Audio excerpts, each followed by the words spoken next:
Hello, Charlie TCG here, and welcome to my channel. This week, I'm going to be breaking down the North America International Championships that happened this weekend, which was honestly incredible to see. One of the most exciting tournaments I've seen. So many different archetypes, so many rogue decks being rewarded, which is really interesting to see how Paldea level format has truly evolved to be definitely the format for the rogues. So that's exactly what this week I'm going to be covering, looking at every single archetype which should do well, the surprise up ones, as well as obviously how the format is going to evolve going into Worlds. So no looking ahead this week, but it's been quite quiet over there. So we're going to jump into exactly the international championships. So let's look at exactly what we expected to go into the tournament. So we're kind of expecting that Gardevior will most likely be the top deck, with kind of like being Lost Box, Mew, and Luca being right behind it. And it will definitely be one of the biggest events outside of Japan. So definitely sort of my predictions, like looking forward to it, I definitely predicted there was going to be 25% Gardevoir day one. Lugia might be the most played deck in day two. Chien-Pao gets that top 16 cut, and only 2 Lost Box decks in cut. I actually tweeted this out on the Friday, kind of thinking that's my prediction to see where this tournament will kind of go with. And I wasn't too far off. If we just look at the day one meta percentage here, Gardevoir was 24.6%. Honestly, it's incredibly good to see how well this deck did perform by being nearly 25% of the meta, which is insane to think about how much that people put in faith in Gardevoir EX. Lost Box was kind of a little bit behind that by being 13.3%, which is definitely quite a bit of a dip for Lost Box, and Lugia was then at 12% of the meta.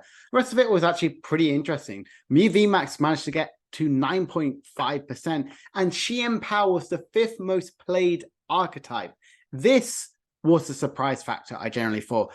Obviously, we kind of thought like Miraidon did really well going to EUIC, but so many people put so much faith in Chien-Pao, which kind of made me believe that this deck, people definitely worked on a really good archetype for it, and Chien-Pao was definitely on the rise for the meta.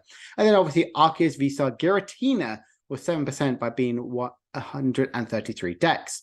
This was also the biggest international tournament that happened outside of Asia by being 1,890 players.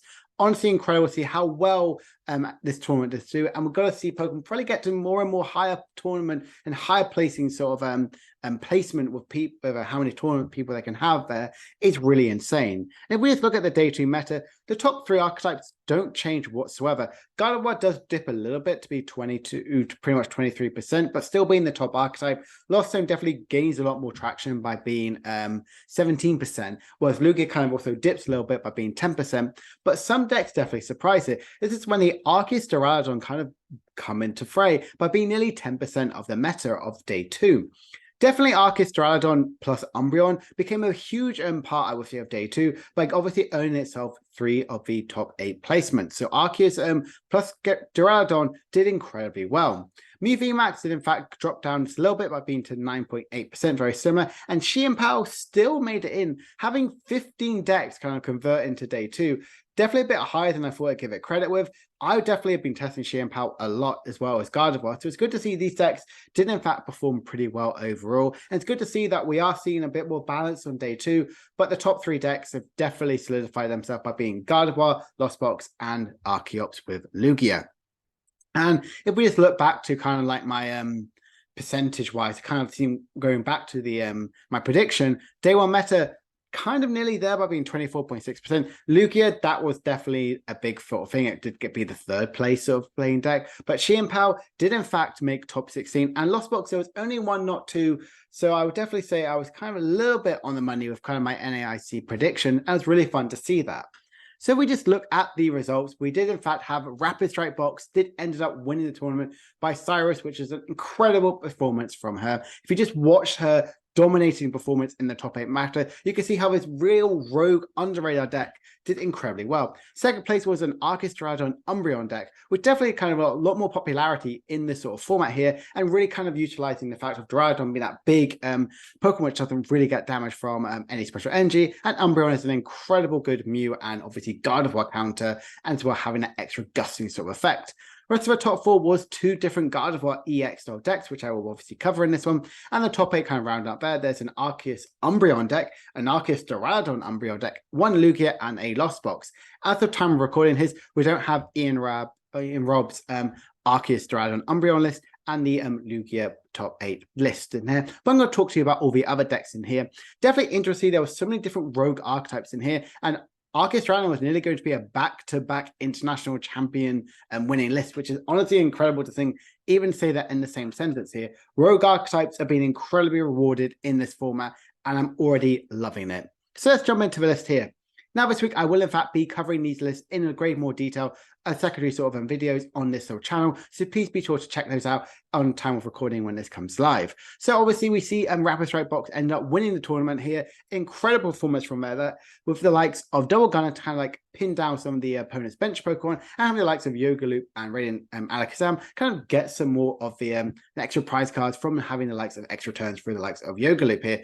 Urshifu obviously has those big G-Max Wild Blow to kind of get those big 120 HP, doing 2 of them to your opponent's Pokemon, which is really key. Kind of utilizing Scared of Manaphy, you have Radiant Alakazam plus Inteleon VMAX and Yoga Loop to kind of go around that sort of factor, and also have a really good sort of drawing sort of factors in the style deck, having likes of Octillery to get any cards you might need to have, Ender Retrieval to constantly be reusing any of your energy cards you have there, and Echoing Horn to have some really fun sort of plays in there to kind of go around anything like that. I really like this style deck, and I think it's absolutely incredible.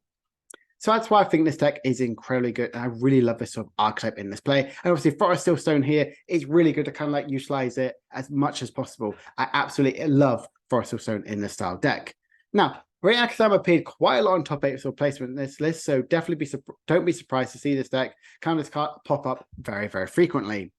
Then we'll go look into the Gardevior list here, looking at Calvin Connor's top 8 sort of placement list first. And you can now kind of notice there are quite a few differences from some lists we have seen before. Penny was definitely a card which I've seen a lot in Gardevior list here, and Lumineon V. Kind of the thing is here, you can use your Lumineon to kind of get any of the supporters you might have, and Penny is kind of a way to kind of take back the V Pokemon you have in play, like the Lumineon, and potentially even like the Mew if you don't want to attach any energies out in play to it, kind of like stopping an easy 2-price sort of liabilities out in play. Lumineon is definitely a 2-price liability out there, so kind of like removing that from play is really, really key. That's why I found Penny to be a very, very useful card in this sort of meta.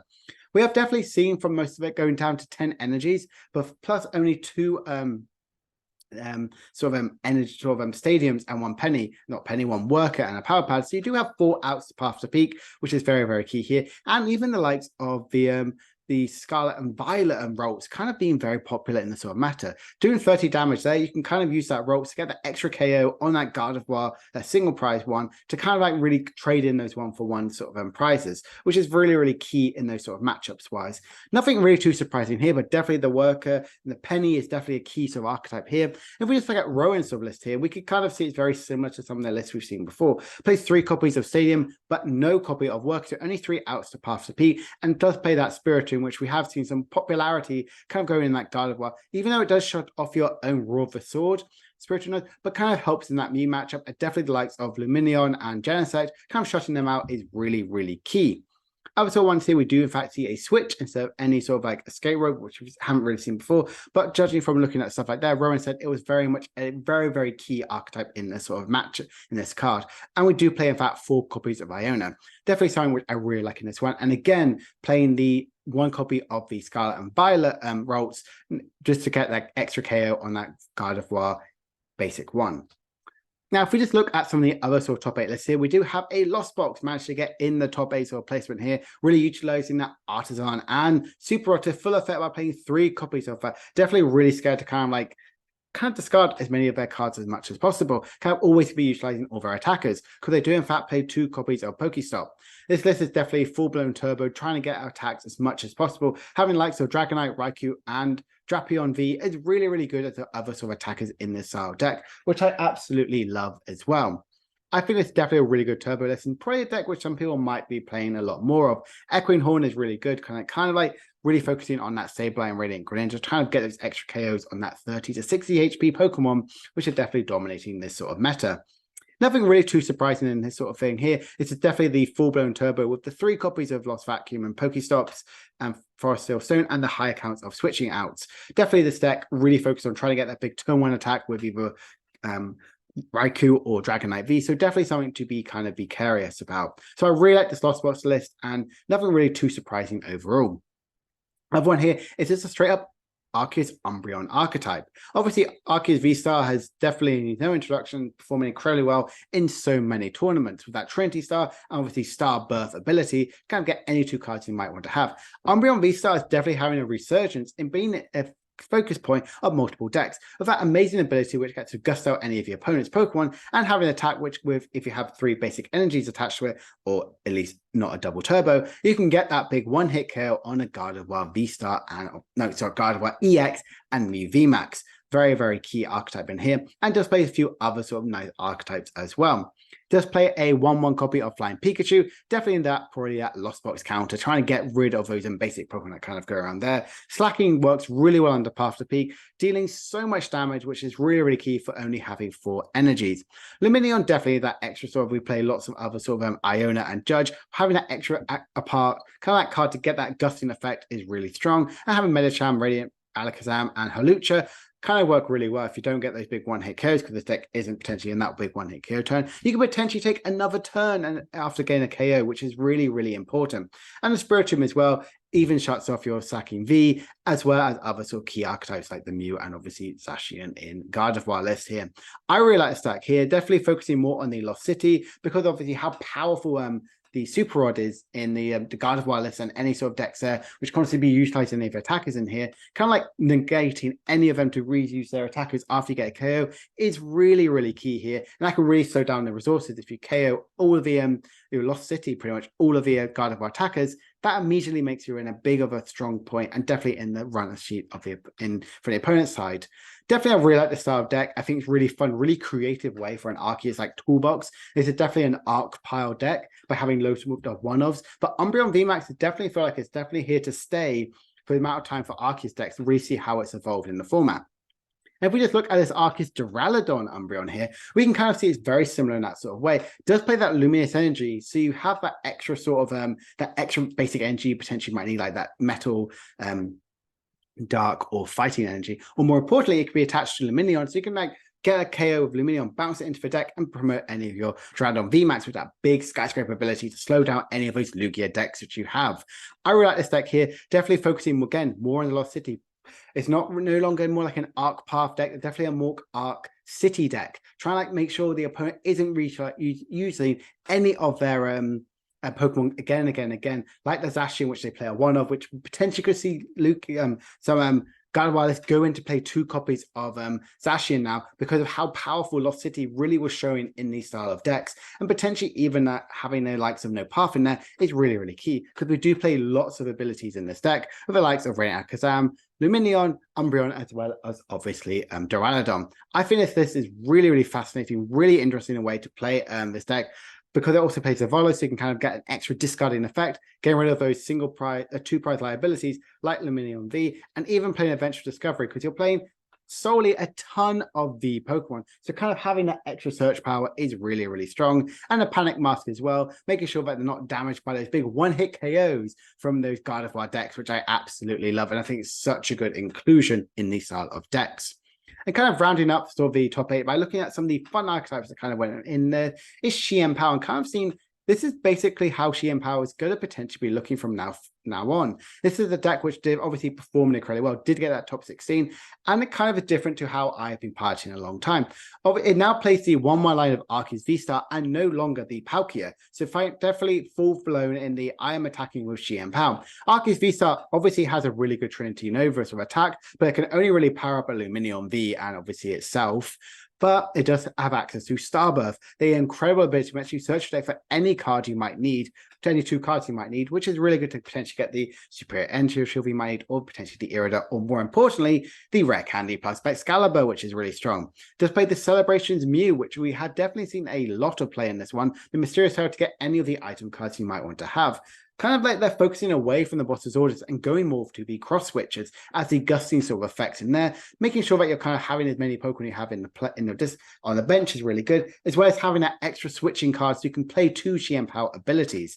Do like the 2 copies of Canceling Cologne. It is really strong because you can pretty much go through the likes of the likes of Spiritomb so you can reuse Lumineon V, and more importantly, the likes of Manaphy so you can get that Radiant Greninja to get those 2 prizes on the bench. I absolutely love this canceling clone, and if you're still worried about Ting Lu, it's a really good way around that, and I definitely think that's really, really strong. Just play the 1 copy of Super Roll, which I definitely really like in this deck, and play 3 copies of Pokestop and 1 copy of Lost Vacuum, multiple ways to go around paths, and to be as aggressive as possible. You're playing a ton of item cards in this deck, so it's really good to kind of get used to that as quickly as possible. So I think this is definitely a really interesting deck, and a Chien-Pao list, which I'm definitely going to be playtesting as soon as I finish this video and going on live and going on tournament to really kind of play this deck out, because it's absolutely fantastic and I really love it. And kind of then rounding out here, I have to mention United Wings by Alex Szymanski, the last champion of EUIC. Did in fact lose 2 chances to get into top 8, which is really, really sad to see, but it did get a top 64 finish. United Wings, the new Night March, and Lost March, of course. Multiple ways to kind of like do more damage from out of Pokemon you have in your discard pile is really, really key, and it obviously hits relevant weakness by hitting Dark Weak and Lightning Weak Pokemon, and obviously have the Gallade to hit those Fighting Weak decks as well. I really find this deck absolutely fascinating. So incredible to see that United Wings did in fact get on the placement at having 2 places in day 2, which is honestly incredible to see. So then kind of like reflecting on NAIC, rogue decks were definitely getting rewarded. For the likes of Rapid Urshifu and Duraludon VMAX here, we should really be taking these decks a lot more seriously. I definitely think on the likes to Worlds and obviously with the online tournaments, we're going to see a higher increase of these Rapid Strike Box and Duraludon VMAX kind of really dominating these online tournaments in the first few couple of weeks. Chien-Pao is definitely better than we thought. I initially gave it some decent credit, but it was on the graphic for both day 1 and day 2, whereas I believe only Miraidon EX was only on the graphic for day 1. Definitely a deck which has obviously performed well and has a decent convergent rate. So definitely Chien-Pao is a deck to kind of keep on sort of your radar as you go through the tournament. I do think that Gardevior EX is slowly going to evolve. We definitely saw the likes of Penny. We're seeing a Penny with even the likes of Lumineon V as well with Forest Siltstone in these style decks. So definitely an archetype which will be seeing a lot of play in this style of format here. We are going to see Gardevior slowly start to evolve. So I hope this has been helpful, kind of breaking down exactly what happened at NAIC with the results that have been posted right now. I hope you have enjoyed this video, and if you have, please be sure to like and subscribe. And don't forget to now join the channel. You get some exclusive sort of benefits as well as helping to see how this channel will in fact sort of evolve, and it can help with some of the impact in that one. I'm going back later on this sort of week by breaking down some of the fun sort of archetypes by talking to you about United Wings tomorrow. So I hope you enjoy that video. If you have, please be sure to like and subscribe, join the channel, and I will see you guys tomorrow. Bye for now.